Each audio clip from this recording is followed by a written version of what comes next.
विगत दिनों 20 जुलाई को आईआईटी सिमरोल के ऑफिशियल मेल अकाउंट पर एक धमकी भरा मैसेज आया था, जिसमें मेल भेजने वाले ने खुद के पाकिस्तानी नागरिक होने का हवाला देते हुए लिखा था कि वो पाकिस्तानी इंटेलिजेंस एजेंसी आईएसआई का सदस्य है एवं आने वाले 15 अगस्त स्वतंत्रता दिवस पर आईआईटी कैंपस सिमरोल में स्थित केंद्रीय विद्यालय को बम से उड़ाने वाला है। इसके बाद आईआईटी के सुरक्षा अधिकारियों द्वारा मामले की जानकारी तुरंत सिमरोल पुलिस को दी गई, जिस पर सिमरोल पुलिस द्वारा वरिष्ठ अधिकारियों को सूचना दी गई।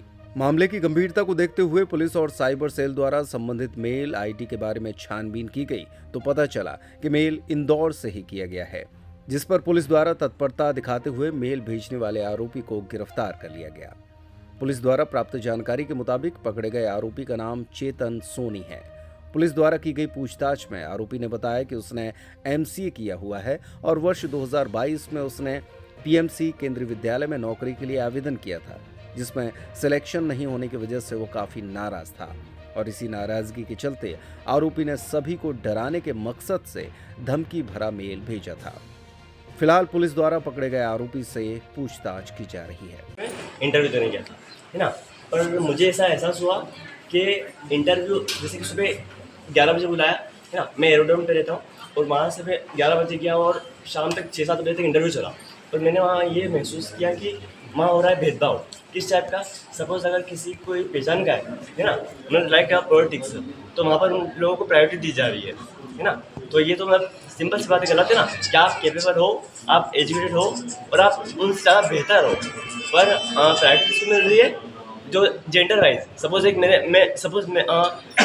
मैं जब मैं कंप्यूटर एप्लीकेशन के लिए गया था, है ना, तो उसमें 12 लोग थे और मेरा 11 नंबर था, तो मेरे आगे एक लड़की थी। तो मैंने ये नोटिस किया कि अंदर जो बोर्ड था, मीटिंग ले रहा था, वो उस लड़की से जो फीमेल कैंडिडेट थी उससे हंस के बात कर रहा था।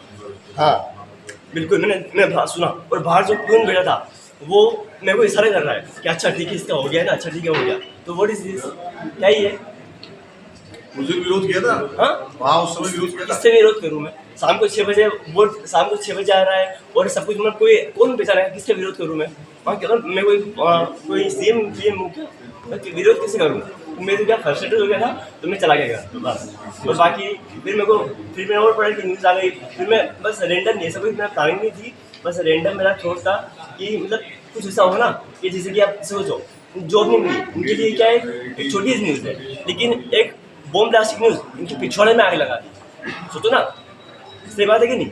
एक प्रेंग न्यूज़ थी, मेरा कोई इरादा नहीं है, ना तो मैं किसी से कनेक्टेड हूँ, ना तो किसी पे संगठन का कोई आदमी हूँ, तो कुछ भी नहीं हूँ। I am just a common man, है ना। लेकिन क्या होता है कि जैसे कि आप गवर्नमेंट एग्जाम की तैयारी करो, हर जगह पे पटवारी में 600 रुपये का फॉर्म भराते हैं, दिन बाद में हमें पड़ता है कि उसका फ्रॉड हो गया है ना, और बाद में उसको पेंडिंग हो जाता है सब केस वेस। तो ये मतलब क्या है, क्या ये? अब इसके, अब जैसे क्या है ना कि मैं कोई बड़ा भारी महान काम नहीं किया है, मेरी सिर्फ एक गलती थी। मैं पिछले दिनों एक सिंदूर में आईआईटी कैंपस में मौजूद स्कूल को बम तोड़ाने की धमकी मिली। पूरे ही मामले में किस तरह से आरोपी करता है? 20/7 को पिछले महीने एक ईमेल के थ्रू एक बॉम्ब थ्रेट का मैसेज आईआईटी के केंद्रीय विद्यालय कैंपस में आया था प्रिंसिपल की आईडी में, जिसमें ईमेल में बताया गया था कि वो बॉम्ब से पूरे कैंपस को 15 अगस्त को उड़ा देंगे।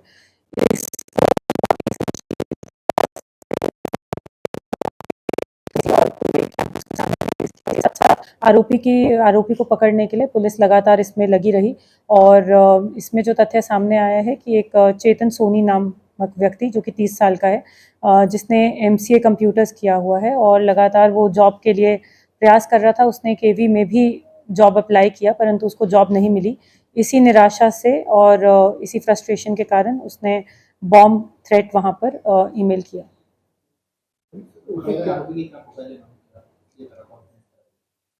जो पकड़ा हुआ आरोपी है वो यहीं से डीएवी कॉलेज से उसने एमसी कंप्यूटर्स किया हुआ है। 2015 में उसने ये अपना कोर्स कंप्लीट कर लिया था। उसके बाद लगातार वो जॉब के लिए प्रयास कर रहा था। आरोपी ने सिलेक्शन ना होने पर धमकी दी थी, तो उसने एक टेक्नीशियन के पद के लिए वहाँ पर अप्लाई किया था। इसके पहले भी इस तरह की उसने कुछ घटना मामला किया था, ये पहली बार? ये पहली बार बताया जा रहा है। पुलिस इसमें फिर भी तहकीकात कर रही है कि ऐसा कभी उसने पहले भी किसी और इंस्टीट्यूशंस को क्या कभी बॉम्ब थ्रेट्स या कुछ ऐसा किया है। अभी उसका मानसिक संतुलन के बारे में हम लोगों ने जितना नॉलेज में आया है वो बिल्कुल ठीक है। घटना के बाद मैडम कैसे क्या रहा, कहाँ रहा, इस पुलिस से क्या बचने का उपाय करें? ये वैसे बड़नगर का रहने वाला है, परंतु अभी काफ़ी समय से ये इंदौर में ही